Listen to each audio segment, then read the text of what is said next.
a Palestinian who lives in Chile. I'm here on vacation in Scotland, and we're really happy with me and my family to see that you support with your hearts to our people. Is really touching, and even if there's people that don't understand what's happening, I really feel that most of you Scottish have your eyes really wide open to what's happening, and it gives us hope that people will understand that this is not normal. This is not a war. This is a genocide. And thank you. I have no words to describe how this means to us. Thank you.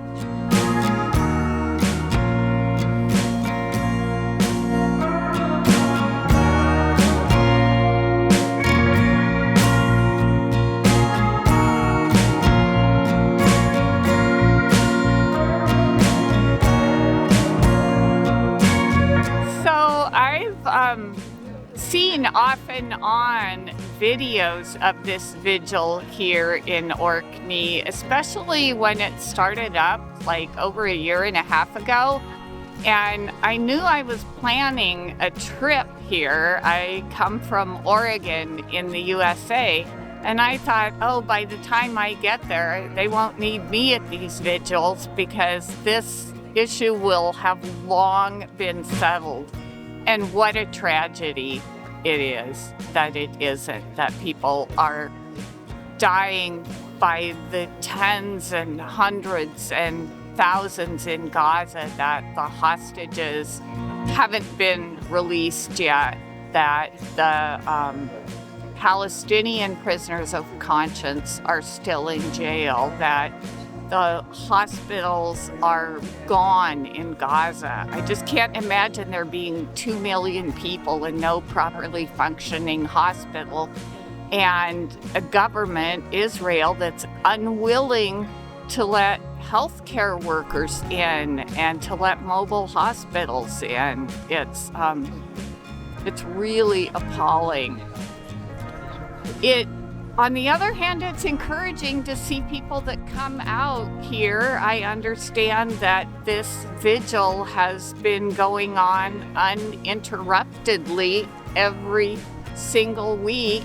And here we are. I mean, it took me the longest time to get here, multiple flights. And so I feel like I'm in kind of an isolated part of the world, but here people are fully engaged in and caring about the situation with Palestine, and I'm really happy to be able to join them and to stand in solidarity for peace and for a ceasefire.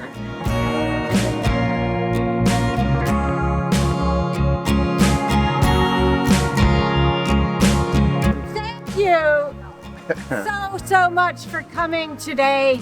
I know it's a very busy time of year, and the fact that you have taken an hour out of your busy weekend to join us means so much. You might have noticed that there's been a cruise ship in today, and we had a family just come by who are from Chile, but they are of Palestinian origin. And they were deeply moved and grateful to see everyone here today standing up for Palestinians. And, you know, they were just thrilled. So thank you so much on behalf of them. Now, Fiona from the Orkney News has written a great piece today. This is International Refugee Week. And every year, people around the world recognize the trauma and hardship that refugees face around the world. This year, of course, we are thinking of the Palestinian refugees, not only the ones that were driven from their homes in 1948, but the ones in the West Bank who are losing their land, their property, the ones in Gaza who are internally displaced, and so many more who are displaced around the world. So tomorrow, there is a Refugee Week lunch that Amnesty International Orkney and Orkney Friends of Palestine is putting on in the St. Magnus Center. And it's to support our friends in the Shufat refugee camp in Jerusalem. And some of you may have met the delegation that came here from Shufat in September 2023. So we're raising money for the Disabled Children's Center in the camp, and they are in great need of support at this time. So if you'd like to come along tomorrow between 12 and 2 for soup and bread and cheese and biscuits, we welcome you to come. Just wait.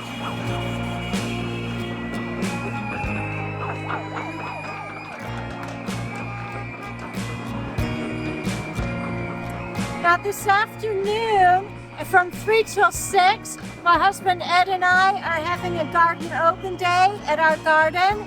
Everyone's welcome to come along for tea and cake and to look around the garden. And we actually have one section that's a Gaza Children's Memorial Garden. So, we'd love to have people come out. You can speak to us afterwards to get directions. Next Sunday, there's going to be a studio and garden open day on Sunday, and it's called Kirk Hall. There's been publication about that online. Orkney News has done a little advert for them. So if you're interested in that, do search online, and they would welcome people to go out from the mainland to Sunday. Now finally, Brian has just got a new shipment of zaytun produce. Dates are here. Dates. Yeah. So Also maftu, frika, and we've got za'atar as well there. yeah, and olive oil and soap. So he's going to be over by the Merca Cross there, so people can stock up now on their goods. I'd just like to say a final thank you to Jeannie, who has finished her Stride for Palestine in support of medical aid for Palestinians. So Jeannie, well done. Thank you so much. And people can still sponsor her. I think you can just search online, or she can give you the link. So I think that's it for today. Thanks again, everyone, for coming out. We'll be back again next week, unless there's a permanent ceasefire. And I can collect up your posters and just have a good weekend. Thank you so much.